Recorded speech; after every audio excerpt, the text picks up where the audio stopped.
का भूमि माफियाओं और बालू माफियाओं के खिलाफ बड़ी कार्रवाई। 55 करोड़ से भी ज्यादा संपत्ति होगी जब्त। नमस्कार, न्यूज़ फॉर नेशन देख रहे हैं, यहाँ पर मैं हूं सानिया आपके साथ। नीतीश सरकार एक के बाद एक बड़ा एक्शन लेती हुई नजर आ रही है। आपको बता दें, एक तरफ जहां Samrat Choudhary full on action mode में है, तो वहीं दूसरी तरफ विजय सिन्हा भी फुल ऑन एक्शन मोड में नजर आ रहे हैं।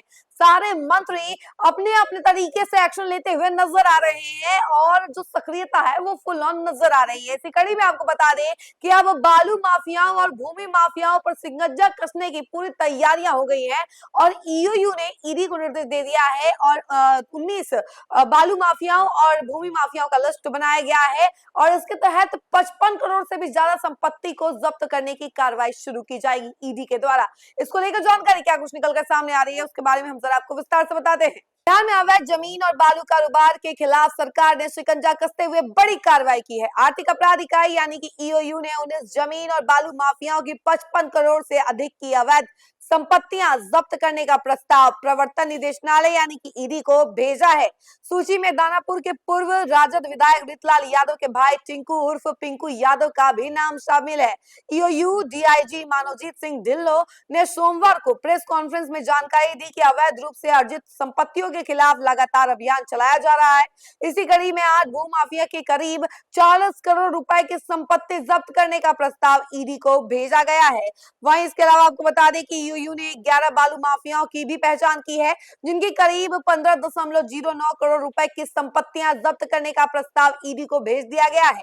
अब इन मामलों में पीएमएलए के तहत प्रवर्तन निदेशालय आगे की कार्रवाई करेगा। इसके अलावा बीएनएस के तहत 289 शराब माफियाओं की संपत्ति भी जब्त होगी।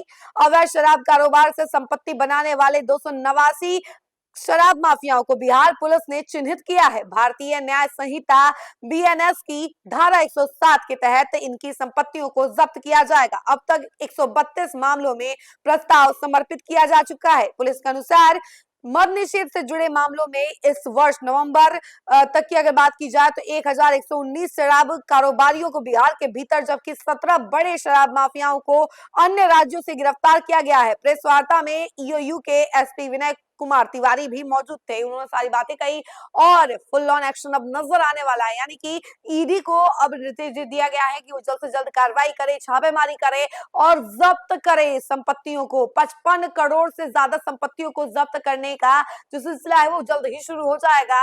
और आपको बता दें कि इसी कड़ी में बालू माफिया, शराब माफिया, भूमि माफिया सभी को रेडार पर रखा गया है। सबकी लिस्ट तैयार की जा रही है। रितलाल यादव के भाई भी इसमें सम्मिलित है, यानी बड़े लिस्ट को तैयार किया जा रहा है और उस लिस्ट के तहत बड़ी कार्रवाई की जाएगी और इसको लेकर सरकार भी फुल ऑन एक्शन मोड में नजर आ रही है। या फिर हम लोग बात करें सम्राट चौधरी की, विजय सिन्हा की, सभी का यही कहना है कि बिहार से भ्रष्टाचार को खत्म कर देना है, माफियाओं का जो बोलबाला है उसको खत्म कर देना है, माफियाओं पर शिकंजा कसना है और ये सारी बातें सामने आती रही हैं और इसी कड़ी में एक्शन लिया जा रहा है। एक के बाद एक बड़ा एक्शन लिया जा रहा है और इन माफियाओं की लिस्ट तैयार कर ली गई है और ये लिस्ट जो है ईओयू ने ईडी को भेज दिया है। ईडी अब बड़ी कार्रवाई करेगी। इस खबर में फिलहाल इतना ही। ऐसी तमाम अपडेट के लिए जुड़े रहे हमसे और देखते रहे न्यूज़ फॉर नेशन। धन्यवाद।